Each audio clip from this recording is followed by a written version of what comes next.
한번 저를 따라서 크게 선포해 봅시다. 결국은 웃게 하신다. 결국은 웃게 하신다. 아멘. 아멘. 하나님이 어떤 분이시냐? 결국은 뭐요? 웃게 하시는 분이 하나님이시다 하는 것입니다. 오늘 이 다른 부분은 몰라도 우리가 방금 함께 선포했던 이 말씀을 가슴속에 새기고 삶의 현장에서 선포합시다. 결국은 뭐요? 웃게 하신다. 한 번 더. 결국은 웃게 하시는 하나님이시다. 원로 배우 가운데서 신구씨라는 분 우리가 잘 압니다. 그리고 박근영 씨 우리가 잘 알고 있습니다. 이 두 분은 다 팔순을 훌쩍 넘겼습니다. 신구씨는 1936년으로 알고 있습니다. 박근영 씨는 1940년생입니다. 그러니까 박근영 씨가 84살, 84살 정도 되고 신구씨는 90에 이제 근접한 그런 나이입니다. 그럼에도 불구하고 이들은 고도를 기다리며 라는 작품을 들고서는 전국을 순회를 하고 있습니다. 가는 곳마다 환호 일색입니다. 샤무엘 메케트의 작품이죠. 이분이 이 작품으로 노벨상을 수상한 바 있습니다. 이 고도를 기다리며 이 작품은 우리가 한 번쯤은 감상할 필요가 있다라고 생각합니다. 시골길입니다. 나무 한 그루가 서 있는 저녁입니다. 나무 근처에서 두 사람이 쓸데없는 얘기들을 아니 말도 안 되는 말장난 같은 것들을 나누면서 누군지도 알 수 없는 고도라는 인물을 무작정 기다리고 있지 않습니까?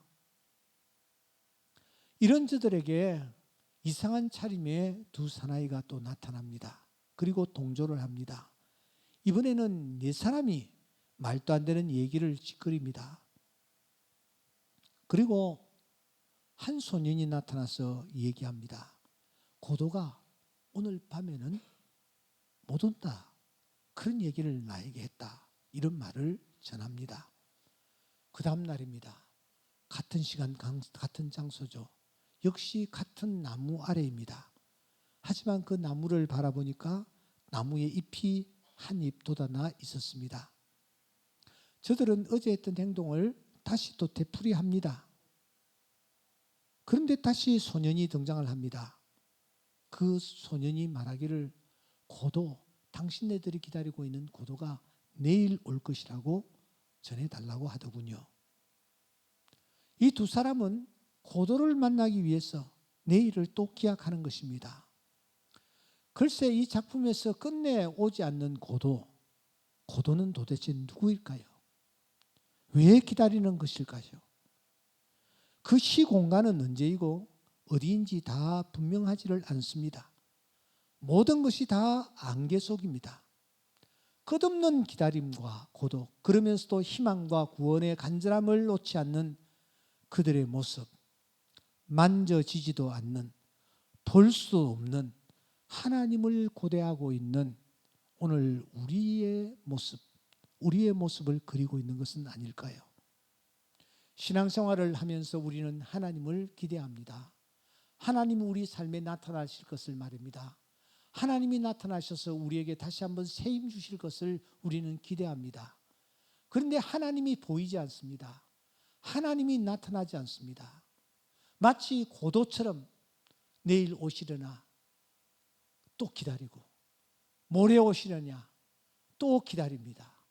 그래도 하나님을 만나지 못합니다.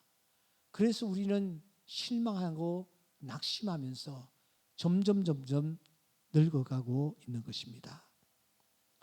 오늘 현대사회의 특징이 어떤 것일까요? 바울사도는 디모데후서 3장 1절 이하에서 말세에 사람들이 이런 모습을 가질 것이다. 그 중에 하나 제가 여러분들에게 강조하고 싶은 것이 있습니다. 그것은 디모데후서 3장 4절입니다. 배신하며 조급하며 여기에 자만하며 쾌락 사랑하기를 하나님 사랑하는 것보다 더한다. 바울 사도는 오늘 우리 인간의 심리 속에는 조급함이 도사리고 있다, 그렇게 말합니다. 다니엘서 12장 4절에 보시면 많은 사람이 빨리 왕래하며 지식이 더하리라고 말합니다. 빨리 왕래할 것이라고.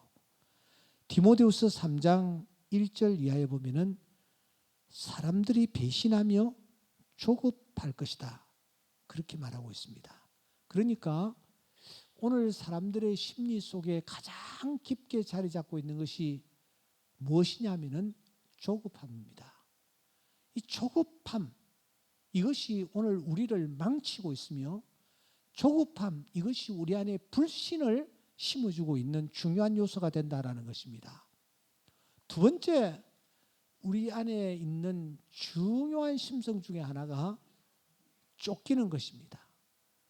계속 쫓깁니다. 불안해합니다. 요한계시록 12장 17절 이하에 보시면 용이 등장을 합니다. 그 용이 하나님의 자녀들을 붙잡아 싸우려고 바닷모래 위에 서 있습니다. 그러니까 계속 무엇인가에 쫓깁니다. 그래서 사람들은 원천적으로 불안해하고 있는 것입니다.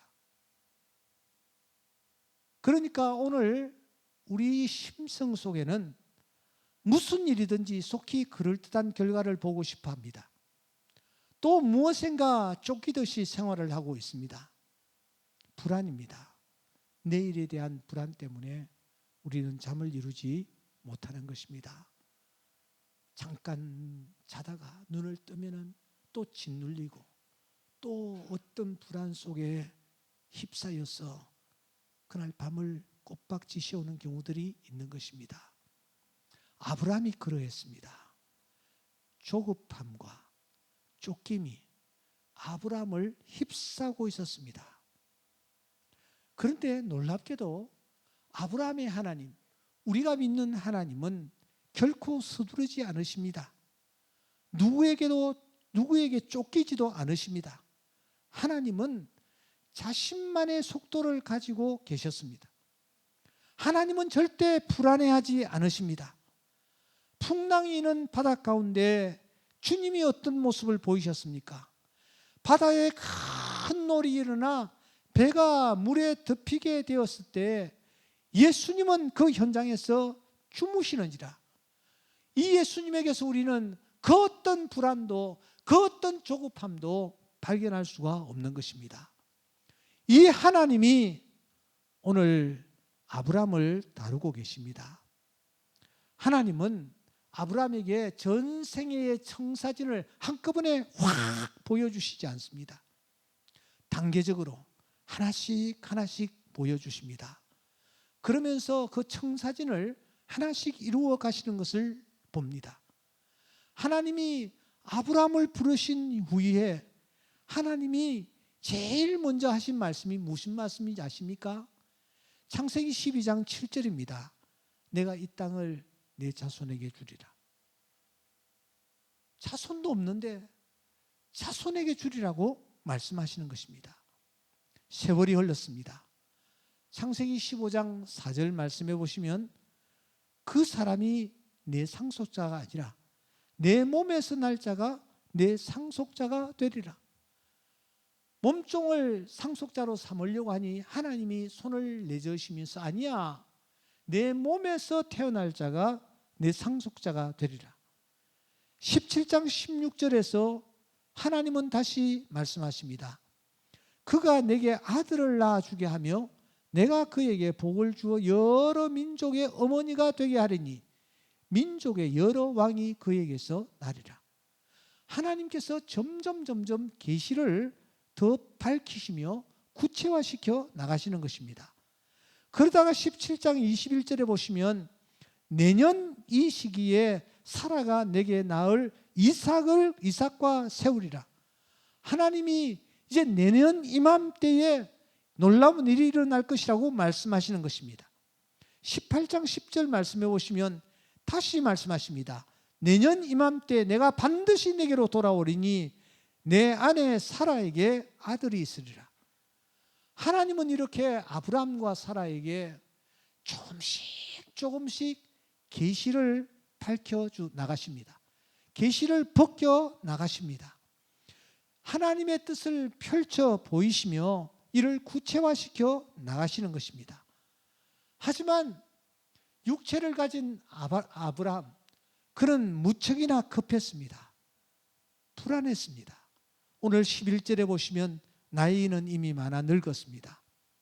사라에게는 여성의 생리가 끊어져 버렸습니다. 사라도 마찬가지입니다. 자기 몸에서 생리가 끊어졌으니 하나님의 뜻이 이루어질 리가 만무합니다. 그래서 그는 어떻게 했습니까? 두 가지 액션을 취합니다. 하나는 잠을 청하는 것입니다. 창세기 15장 12절에 보시면 깊은 잠이 임하고 잠은 무엇을 의미합니까? 삶을 포기한다라는 뜻입니다. 자포자기를 뜻합니다. 의욕이 없는 것을 뜻합니다. 게으른 것을 뜻합니다. 그들은 잠을 청하여 자는 것입니다. 둘째로 이들은 허탈한 웃음을 웃고 있습니다. 내년 이맘때에 아들이 있으리라 하나님이 말씀하셨습니다. 그러나 지친 그들은, 불안한 그들은 경수까지 끊어진 상태를 바라보면서 하나님의 말씀이 그저 공허하게 들릴 뿐이었습니다. 그래서 17장 17절 말씀을 보시면 아브라함이 엎드려 웃으며 마음속으로 이르되 100세 된 사람이 어떻게 자식을 낳을 것입니까? 내 아내 사라는 90세인데 어떻게 출산을 하겠느냐고 말합니다. 아내는 다시 또 말합니다. 사라가 속으로 웃고 이르되 내가 노쇠하였고 내 주인도 늙었으니 내게 무슨 즐거움이 있겠느냐 하는 것이었습니다. 아브라함이 웃습니다. 사라가 웃습니다. 여러분, 이 웃음은 무슨 웃음입니까? 불신의 웃음입니다. 믿지 못하는 웃음입니다. 허탈한 웃음입니다. 하나님은 이렇게 웃고 있는 자들에게 나타나 말씀하십니다. 야, 왜 웃냐? 깜짝 놀란 아브라함과 사라가 안 웃었습니다. 저희들 안 웃었습니다. 절대 안 웃었습니다. 너 분명히 웃었잖아. 귀로 들으면서 입으로는 피식 웃습니다. 불가능의 웃음이요, 허탈한 웃음이었습니다. 오늘 이 예배에 참석한 사랑하는 성도 여러분, 여러분들에게 혹시 이 웃음은 없으신가요? 콧웃음 말입니다. 말씀을 들으면서도 그 말씀 앞에서 아멘 하기는 커녕 그냥 웃는 것입니다. 이렇게 허탈한 웃음을 웃는 자는 인간적인 시도를 획책하게 됩니다.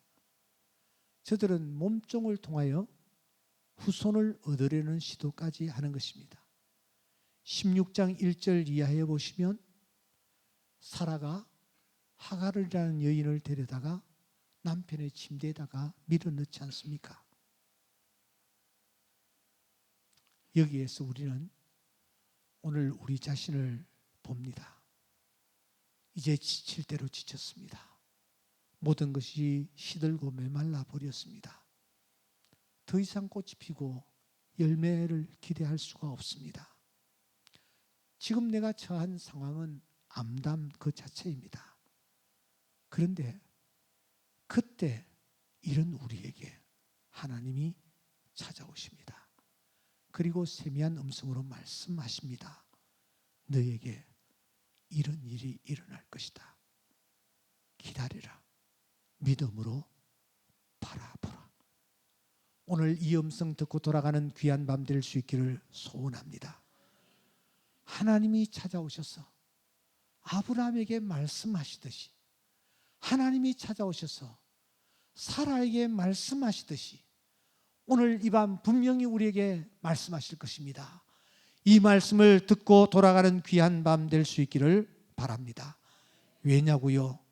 하나님은 조급하신 분이 아니시기 때문입니다. 하나님은 온전한 모든 것들을 이루어 가실 수 있는 능력자이시기 때문입니다.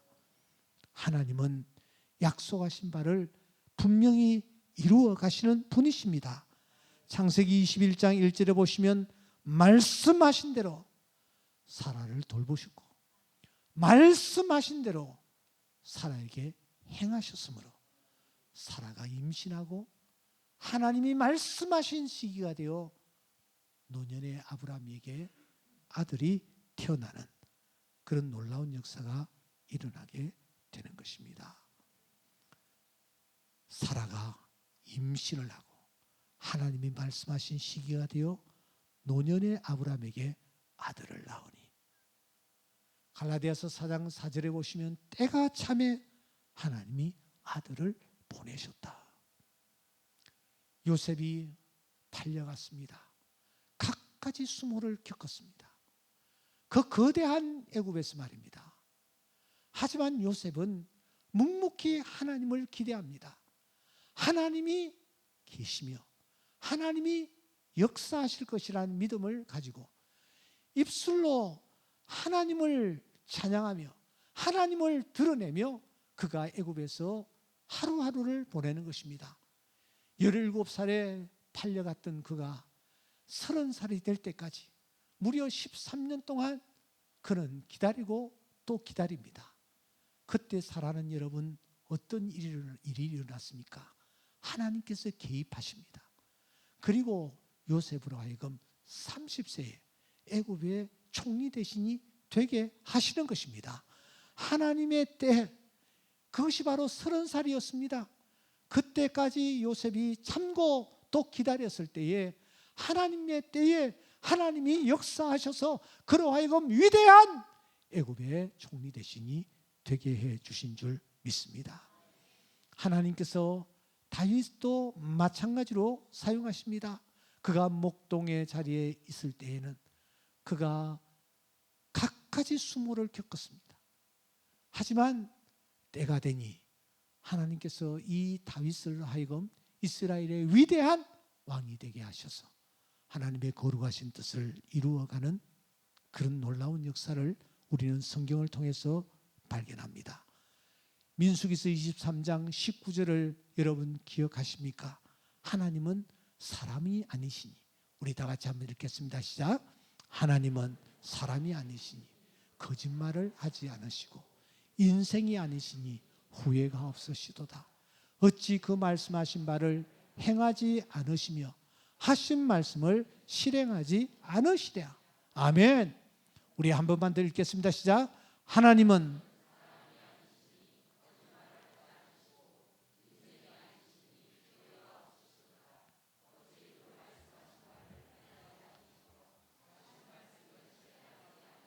아멘. 하나님은 사람이 아니십니다. 때문에 거짓말을 하지 아니하십니다. 인생이 아니시니 후회가 결코 없으신 분이십니다. 그 말씀하신 바를 행하십니다.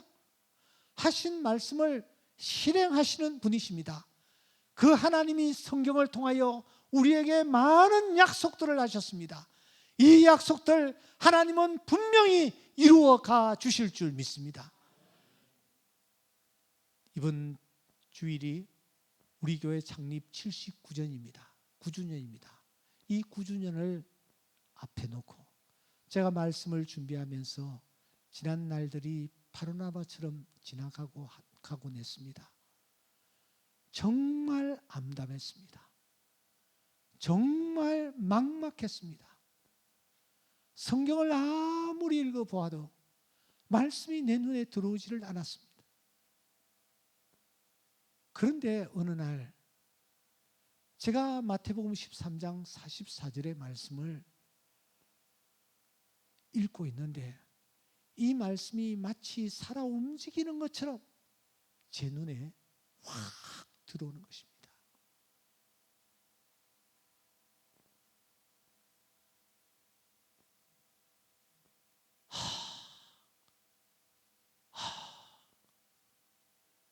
그때 하나님께서 저에게 세미한 음성을 들려주셨습니다. 내가 너를 위하여 보화를 숨겨놓고 있다. 내가 너의 삶의 현장에 보화를 숨겨놓고 있다. 그 말씀 앞에서 저는 화들짝 놀랐습니다. 내가 살고 있는 삶의 현장, 충정교회가 아니던가, 이 충정교회 바닥에 하나님이 보화를 숨겨놓고 있다니. 그때부터 저는 교회 계단을 오르내리면서 이곳에 나를 위하여 보화가 숨겨져 있다. 계단을 오르내리면서 수없이 외쳤습니다. 내 눈에는 아무것도 보이지 않았지만 하나님은 나로 하여금 고백하게 하시고 선포하게 하시고, 그리고 하나님이 놀라운 기적들을 연이어서 펼치시면서 모든 성도들이 한결같이 이것은 하나님의 간섭과 하나님의 역사가 아니면은 일어날 수 없는 일이다, 모두들 그렇게 인식을 하면서, 여러분 저 충정로에서 일산이 어디입니까? 그 먼 거리를 그 당시 장로님들, 안수집사님들, 권사님들, 적어도 중심되는 이 그룹들은 단 한 사람도 낙오됨이 없이 다 이쪽으로 옮기고, 그래서 오늘의 충정교회가 여러분 눈앞에 펼쳐지고 있는 것입니다. 하나님은 말씀하신 말을 이루어 가시는 분이십니다. 하나님은 분명히 이루실 수 있는 능력의 하나님이십니다. 이 하나님을 우리가 신뢰하며 나아갈 때에 사랑하는 성도 여러분, 여러분의 삶의 현장에 지금 어떤 일들이 닥치고 있습니까? 불신의 헛웃음을 웃을 수밖에 없는 환경이 펼쳐지고 있습니까? 그래서 사라처럼 헛웃음을 웃고 있습니까? 하나님을 향하여 허탈한 웃음을 내뱉고 있습니까? 하나님은 사라에게 나타나셔서 말씀합니다. 왜 그러니? 왜 웃니? 아닙니다. 안 웃었습니다. 너 방금 웃었지 않았냐? 하나님은 사라의 웃음을 진지한 웃음으로 바꿔주시고, 그로 하여금 경수가 끊어진 이 사라로 하여금 위대한 인물 이삭을 낳을 수 있도록 은혜를 베풀어 주셨습니다. 이 하나님이 나의 하나님이요 우리의 하나님이심을 믿습니다. 이 하나님을 신뢰하면서 믿음으로 나아가는 은혜가 있기를 주의 이름으로 축원합니다. 오늘 이 예배에 참여한 사랑하는 성도 여러분, 여러분들의 삶의 현장에 지금 어떤 일이 일어나고 있습니까? 나이는 이미 늙어버렸습니까? 경수는 이미 끊어져 버렸습니까? 더 이상 소망을 가질 수 없고 꿈을 가질 수 없는 상황에 놓여 있습니까? 그럴지라도 하나님은 계십니다. 그럴지라도 하나님은 결국 웃게 하시는 하나님이십니다. 이 하나님을 신뢰하면서 믿음으로 나아가는 은혜가 있기를 주의 이름으로 축원합니다. 오늘 저녁에는 적어도 하나님이 나에게 들려주시는 음성 듣고 돌아가는 밤이 되기를 소원합니다. 그리고 그 말씀 붙잡고 우리가 삶의 현장에서 주님 주시는 나의 이삭을 받고 사라처럼 선포하는 은혜가 있기를 바랍니다. 내가 아이를 낳았도다. 저 가슴에 아기를 안고 내가 아이를 낳노라고 외치면서 하나님이 살아계심을 온 세상에 선포하는 그런 큰 은혜가 있을 수 있기를 주의 이름으로 축원합니다.